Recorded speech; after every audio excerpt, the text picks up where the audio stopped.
Hi students, I'm back. I wanted to create a video where I started to incorporate the master artist's sense of light and shadow. So I started with a gesture, as you saw, and now I'm starting to use white and the gray of the paper, of course, and a little bit, I'll deepen the darker values where the form starts to turn under or turn away from the light. As I'm adding this light, I am also thinking about how the light source in the original looks like it's coming from the upper right. So the whole right side is going to have a much more illuminated value range. In other words, all the values will be on the higher end of the value scale with a few exceptions. And then on the left side, we'll have more of the deeper values, cast shadows, and so on. So in this part, I am adding some light to her head, to her hair. When you're working on hair, think of it as a mass. The head is a sphere, so the light will fall in a half circle. But each little chunky ringlet in her hair is going to get its own little highlight if it's in the area that receives the highlights.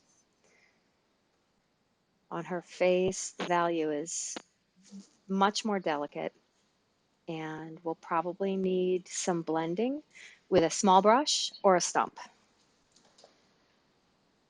I'm putting in some value on her hand right now, thinking of the wrist, moving across each bone uh, in the hand that goes to each finger. And then I start to work on the shoulders.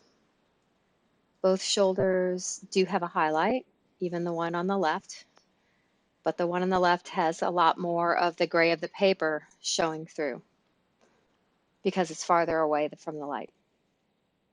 The top of this furniture is getting hit by the light. There is a strange piece that is kind of jutting forward at an odd angle that's being illuminated. And the drapery too has some illumination, especially on the right. And the way I like to start with drapery is just to put down the simple directional highlights without going into too much detail. That will be done later. This is another way of working gesturally, in this case with light and shadow.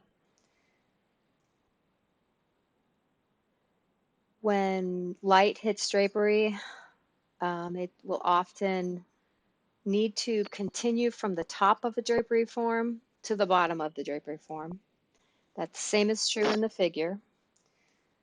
And drapery tends to fall into a series of inverted V shapes or cylinders that are narrower at the top and more open at the bottom.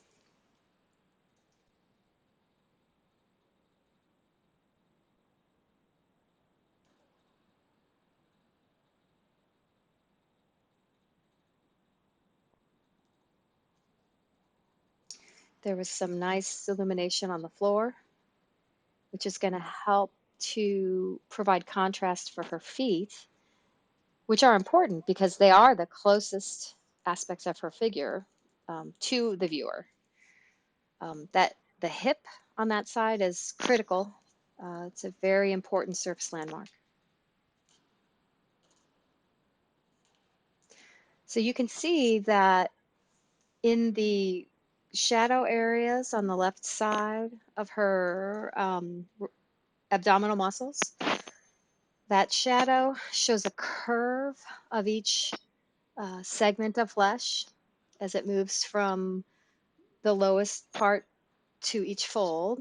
And the value shows a gradation that gets lighter in the middle and deeper in the crease.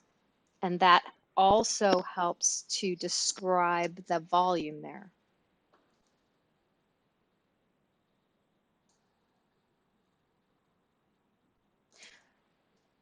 While the same thing is happening on the right side, on the edge of her abdominals, it's lighter, and I will probably go back in and lighten those edges even more.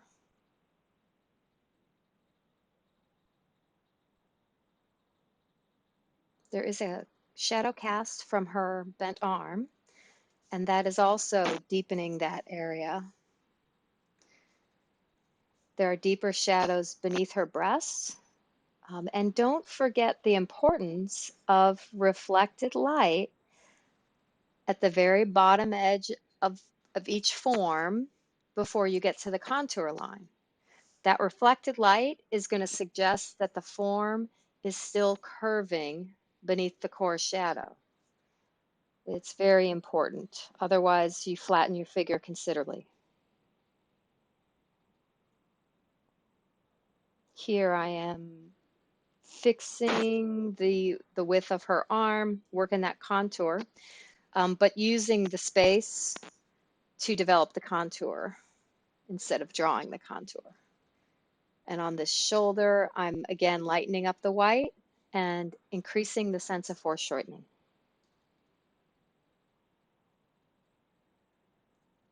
I noticed also that the background was a little bit dark. I like that dark contrast, but in the original, it's much lighter. And Prud'hon is a much more subtle artist, or was a much more subtle artist than I am. I tend to go very dark. But that's all I have for today.